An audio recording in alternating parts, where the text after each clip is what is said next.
They asked for reparations, you might say, or they asked for money for the damage that we've done. I said, that's a good idea. Well, we're going to ask for money for the damage they've done over a 50-year period. So if there's damages to be paid, I think Iran should pay those damages. Pagbabayarin ni United States President Donald Trump ang Iran sa mga napinsala nito sa mga nagdaang dekada ng digmaan, lalo na sa Amerika.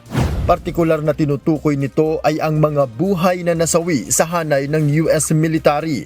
Tugon ito ng US sa hinihingi umanong $300 billion na compensation ng Iran sa mga napinsala ng Amerika at Israel sa kanila mula nang magsimula ang giyera. Isa rin umano itong kondisyon upang ganap na buksan ng Iran ang Strait of Hormuz o tigilan nito ang agresyon sa mga barko sa nasabing strait. Sinabi ni Trump na nabanggit na niya ito sa mga US negotiator na isama ito sa susunod nilang pakikipag-usap. Hanggang sa kasalukuyan, hindi kinukumpirma ng Iran na may negosasyong nagaganap sa pagitan nila ng Amerika. Ayon kay Iran Foreign Ministry Syed Abbas Araghchi, bagaman nagsisikap ang mga mediator na buhayin muli ang peace talks, nananatili ang kanilang paninindigan na hindi sila makikiharap hanggat hindi inaamin ng Washington ang kanilang mga paglabag at hindi sila nagbabayad sa paglabag nito. Kaugnay ng Strait of Hormuz, naninindigan si Trump na hawak ng Amerika ang kontrol sa nasabing lagusan. Sa tanong na bukas ba ito, sinabi ni Trump na bukas naman ito, hindi nga lang sa Iran. The only one that has control of the Strait of Hormuz right now is the United States Navy. We have a blockade that's been infallible. It's a steel wall. And we let people in that we want to let in, and those people come in, and they've been coming in and they're going out. So it's actually open now. We do not let them go into Iran. They're not admitted into the strait to go to Iran. But it's open for others.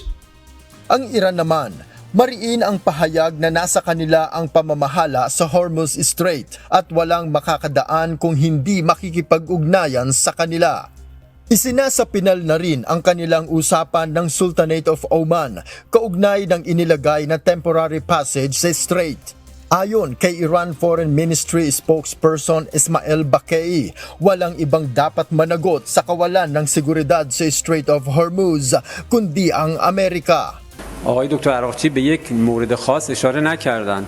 اشارهشون به این بود که در حال حاضر تمرکز مذاکرات با عمان هست برای تفاهم بر سر مسیر تردد ایمن کشتیرانی و این موضوع جداست از بحث بازگشایی تنگه هرمز به این دلیل که تنگه هرمز به دلایل دیگری دچار ناامنی شده و رفع این وضعیت هم مستلزم جبران همه نقض‌هایی است که آمریکا داره انجام میده. من بخشش رو اشاره کردم، همون محاصره دریایی که کماکان باهاش مواجه هستیم. دو تا سوال دیگه و Tiniyak naman ni Iranian President Masoud Pezeshkian na nasa mabuting kalusugan ang kasalukuyan nilang Supreme Leader na si Ayatollah Mojtaba Khamenei. Katunayan, muli nitong itinalaga si Dr. Mohsen Rezaei, ang dating commander ng Islamic Revolutionary Guard Corps o IRGC, bilang secretary at kinatawan ng Supreme Leader sa Supreme National Security Council ng Iran. Noel Polyarco, UNTV News and Rescue. Diyos ang aming sandigan, serbisyo publiko ang aming pinahahalagahan.